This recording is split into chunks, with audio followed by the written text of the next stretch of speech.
Nous allons continuer. Alors lorsque Laban est arrivé, il a dit Jacob, pourquoi tu as fui comme ça? On a vécu très bien avec toi. Jacob n'a dit rien, tu m'as fait souffrir papa. Alléluia. Il a continué à dire, mais tu pouvais me faire signe, je pouvais te relâcher.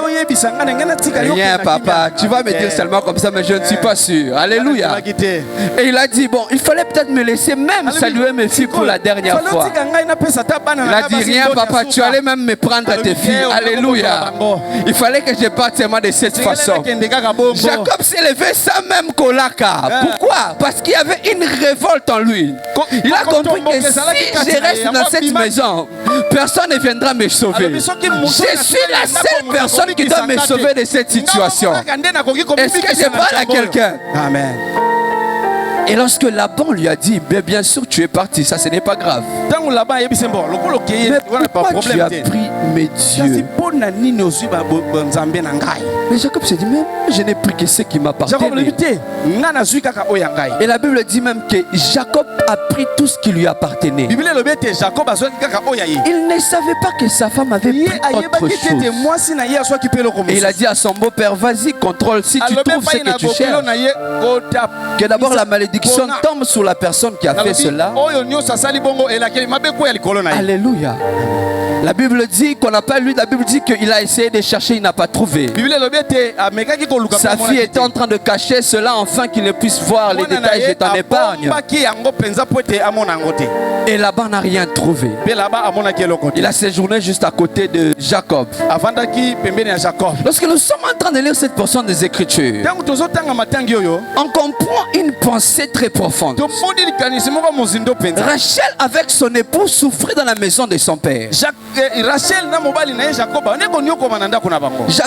et sa femme étaient en train de souffrir dans la maison de son père. Mais malgré toutes ces souffrances, la fille n'a pas pu s'épargner de prendre ce qui appartenait à son père. Pourquoi? Parce que la fille était attachée au Dieu de son père. Pourquoi est-ce qu'elle n'a pas volé autre chose, seulement les téraphimes, les idoles de son père? Alors qu'elle sait même que Jacob ne sert pas les dieux de son père. C'est qu'elle s'était dit que c'est Dieu ici, c'est lui qui nous appartient. Et si je dois aller quelque part, je dois aller avec ces dieux. Ce n'est pas de la faute de Rachel. Depuis qu'elle grandissait, c'est celui qu'on lui a dit que c'est ça ton Dieu. Alors elle s'est dit que je ne peux pas fuir sans prendre celui qu'on m'a dit que c'était lui Dieu. Même dans ta vie en grandissant, on peut te montrer une certaine image, on te dit que c'est ça Dieu. Partout là où tu iras, tu voudras apporter cette image afin que ça soit ton Dieu partout.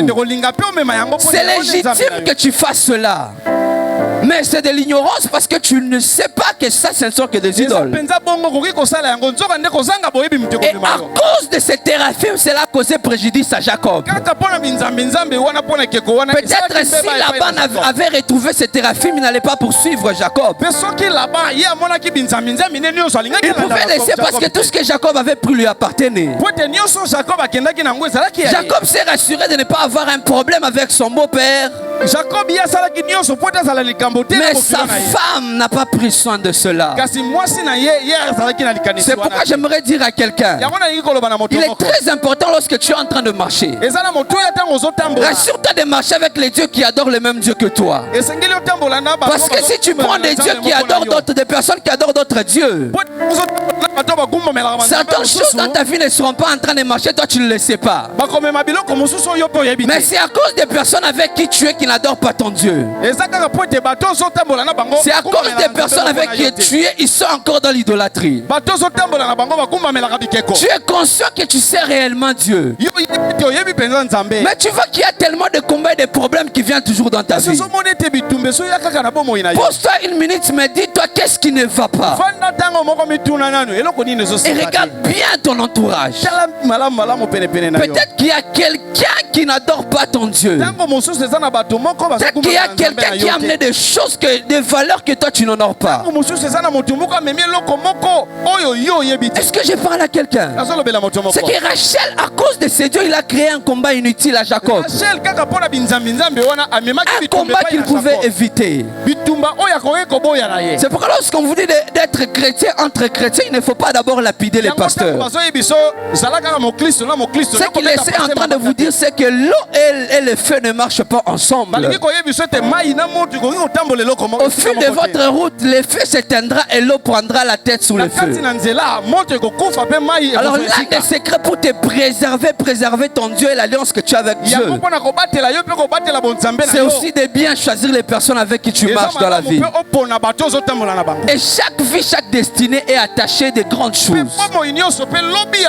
Il suffit que tu attaches une mauvaise personne à ta destinée pour que tu échoues. Je connais des ministères qui sont tombés parce que l'homme de Dieu a marié une femme qu'il ne fallait pas.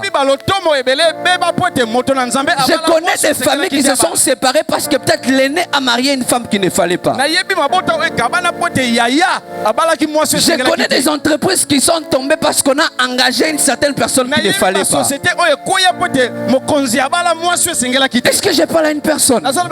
C'est que dans la vie, même dans les petites choses que tu es en train de faire, que ce soit dans ton petit commerce quelque part, sois sage avec qui marcher. Si toi, avant de commencer, tu pries pour tes activités, tu es conscient que c'est le Dieu du ciel que tu pries. Peut-être la personne avec laquelle tu vas t'associer prie d'autres dieux. Au lieu de t'amener des bénédictions, elle t'amène des malédictions. Est-ce que je parle à une personne? Nous devons avoir les yeux ouverts sur tous ces détails, parce que c'est très important pour notre destinée. J'aimerais dire à quelqu'un, si dans le cours de ta vie tu n'étais pas né de cette famille là où tu es, peut-être que tu n'allais pas être chrétien aujourd'hui. Si tu étais né dans une famille qui n'est pas chrétienne, certainement tu serais de cette autre religion que je peux citer. Est-ce que je parle à une personne? C'est pourquoi il faut rendre gloire à Dieu de la famille où tu viens. Si au moins on t'apprend à connaître Dieu, il est très très important.